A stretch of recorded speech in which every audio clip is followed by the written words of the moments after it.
માં સરસ્વતીના નામ ઉપરનું નામ છે અને સારું ગાય છે. શારદાબેનને તાળી લગાવો. કારણ કે માં સરસ્વતીનું નામ શારદા છે, સુરતી દેવી, અને એ નામ ઉપર બહુ સારું ગાય છે. ગાવું અને વગાડવું આ વાજિત્રો બધા માં સરસ્વતીમાંના તપના સાધનો છે. આ બધા તબલા કયો, ઢોલક કયો, ગાવું કયો, બધું માતાજીનું સાધન છે, માતાજીનો તાર છે. અને મા આપણે શારદાબેને બહુ સરસ મજાનું ભજન ગાયું કે મને ઝીણો ઝીણો નાદ સંભળાય, ગુરુજી મારા આવે છે. દાસી જબુ અહીંથી આપણે નજીક જ જાવ, આખું નથી જવું, 150 કિલોમીટર અંતરે છે પાટડી બજાણા. મારવાડની બાજુમાં આવ્યું પાટડી ગામ, એની બાજુમાં જતની પીપળી, જે સવા વખતની જ પીપળી કહેવાય છે, જતની પીપળી. આપણે મોરબી પીપળી કહી છે અહીંયા, એમ જતની પીપળી કહેવાય. જત અહીંયા રામદેવજી મહારાજ સાક્ષાત આવેલા.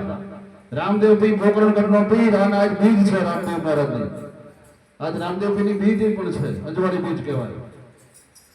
અને દાસી જબુ સવારામ બાપાના શિષ્ય હતા. એ સમયમાં પોતે ઇંગ્લિશ પાવરફુલ ભણેલા વ્યક્તિ. દાસી જબુ એટલે બજાણા પરિવારની અંદર બજાણિયા પરિવારના દીકરી હતા. બજાણા ગામ છે એમનું, એના નામ ઉપર જ ગામ પેલું બજાણા. બજાણાથી પછી પાટડી આપણે જઈએ છીએ, જે વણીધામ આપણે સ્વામિનારાયણ ભગવાનનું ધામ છે, અહીંયા આપણે જઈએ છીએ બધા દર્શન કરવા. અહીંયાથી આપણું મા બહુચરાજીનું સાનિધ્ય, બહુચરાજી સંકલ્પપુર, એ જ પાટો રસ્તો લાગે છે. એટલે એ રામદેવજી મહારાજનો પરમ ઉપાસક, એટલે સવા બાપ આપણે ભગત થઈ ગયા, એમના શિષ્ય એટલે દાસી જબુ, એનું સરસ મજાનું ભજન ગાયું છે. એને જોરદારમાં તાળી બજાવો. કારણ કે અમારા કલાકારો ગાઈ શકતા એવી તાલથી ગાવું એટલે ભાઈ એની આ જમાવટ કે કલાકારો તો ગાઈ શકતા હોય એનો કાયમી આ વિષય છે. પણ આ ગોપી મંડળમાં આવા ગાવાવાળા જિલ્લાવાળા છે ને પહેલી વાર હું જોઉં છું. જોરદાર તાળી બજાવો. ખૂબ ખૂબ ધન્યવાદ. ધન્યવાદ. આખા મંડળને તાળીથી આપણે વધાવીએ. ખૂબ ખૂબ ધન્યવાદ. મહારાજની એમને મળ્યા ગુરુજી મારા, અમને યુવરાયા નંદના આવ્યા. શ્રી રામ જય રામ, જય જય રામ, શ્રી રામ જય રામ, જય જય રામ. મને મળ્યા ગુરુજી મારા, અમને યુવરાયા નંદના આવ્યા. શ્રી રામ જય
ઉભરાયા